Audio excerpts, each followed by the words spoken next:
What made you feel so confident that this thing was going to be world reserve currency, especially in the very early days that I think it wasn't so obvious? I mean, I think it's obvious to Bitcoiners, but what made it obvious? Because there's a lot more uncertainty back then, right? You know, Mhm, there's famous fork wars, mhm, 2017.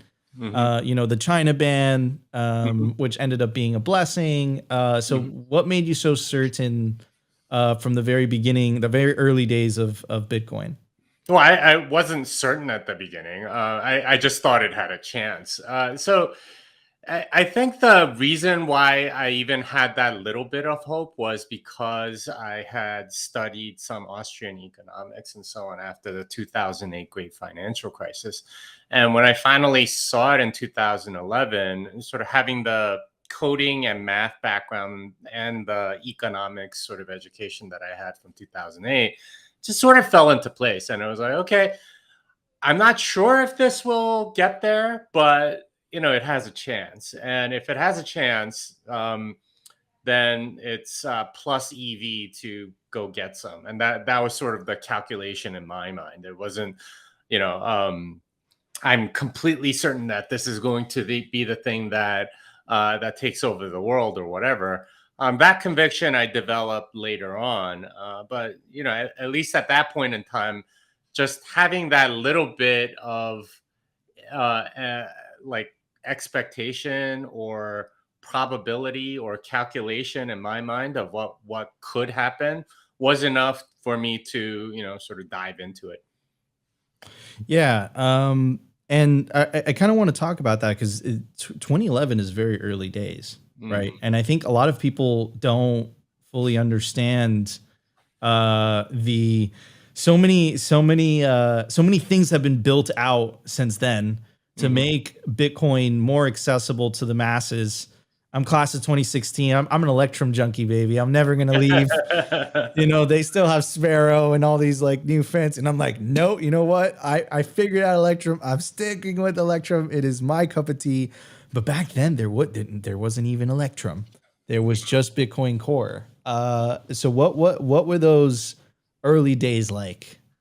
Yeah, it was very different, obviously, and I think there were maybe three exchanges in the entire world, and one of them was Mount Gox. That was sort of where you went to go and trade Bitcoin. Though everyone would hang out at BitcoinTalk.org, and like there was no Bitcoin community on Twitter or really even an active Bitcoin subreddit on Reddit. It was just everybody was on Bitcoin Talk, and it wasn't that many people. So I still remember, and I think this forum's still there. News articles on Bitcoin, and you'd maybe see one article a week. That was it. It really didn't have much mind share over people at all.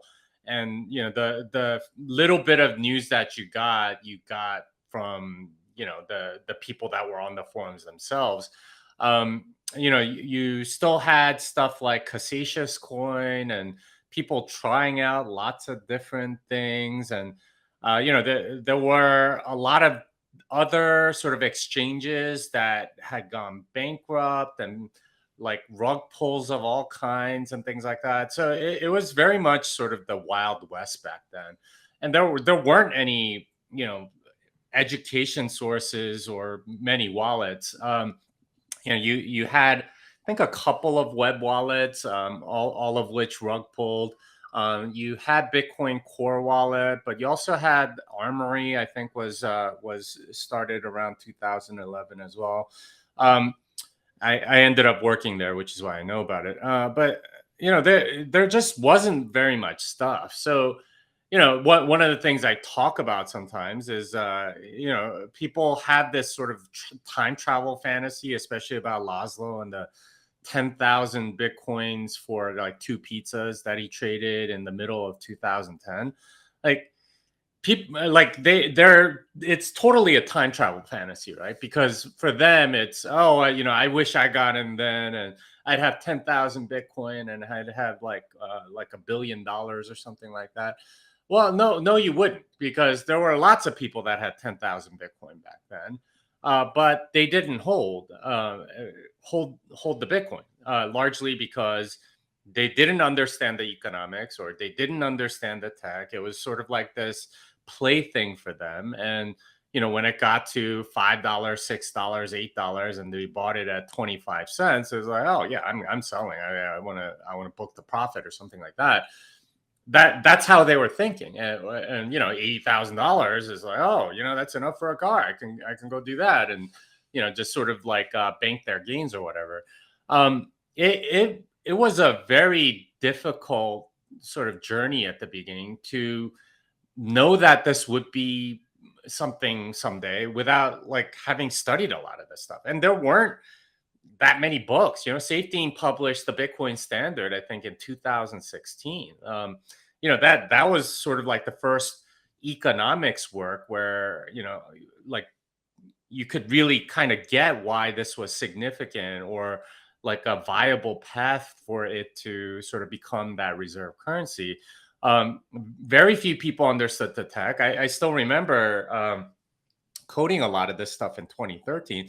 There are so few resources for understanding a lot of that stuff, which is why I ended up writing Programming Bitcoin, because I was incredibly frustrated with the material that was out there for just like as a coder. Okay, what the heck do I do? Like, how do I create a wallet, or what do I do with a private key? What the heck is a private key anyway? And how does it work, and why is it secure, and all of that? Like, very little of that content was out there. Like nowadays, there's just so much content, so many books, so much, so many podcasts, so many YouTube videos. There are even hardware wallets and things like that. I mean, like, hardware wallets weren't a thing until like 2015. Like that tells you that it was very, very difficult back then.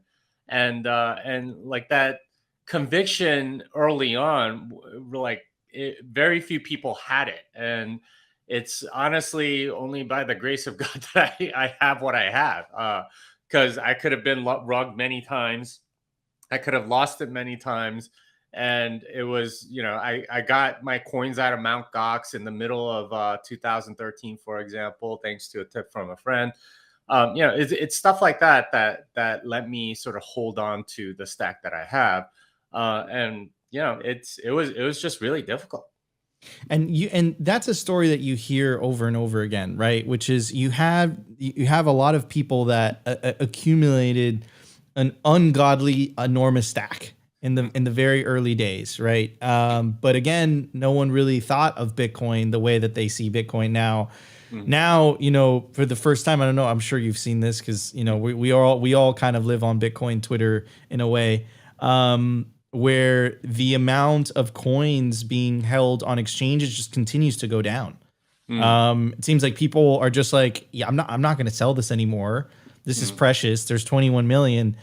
But in the beginning, it seemed like that, people were a lot less, I remember there was this story of, maybe you were around during this era, but the famous Bitcoin faucet that was like giving people, I think it was like, what was it, like 5 or 50 coins or something, if you put in your email? No, it wasn't even an email. It was like a CAPTCHA, and you put in your Bitcoin address, and it just automatically sent it. I think Gavin Andreessen set it up initially at 5 Bitcoin. This was like in 2010. I remember going to that faucet in 2011, and I got 0.05 Bitcoin. And I was like, oh man, this is so little. It used to give so much more. Of course, like 0.05 Bitcoin is what, 5 million sats or something like that, which is a lot of money now.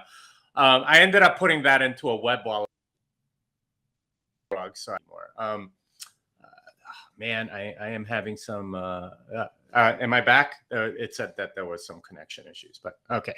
Anyway, assuming you can hear me, there was a lot of that, faucets, and people giving stuff away for free, or people selling kind of silly stuff. There were alpaca socks on Bitcoin talk forums that were, I don't know, like 8 Bitcoin per socks or something like that, and people bought them. It's like, oh cool, I could spend Bitcoin for this stuff.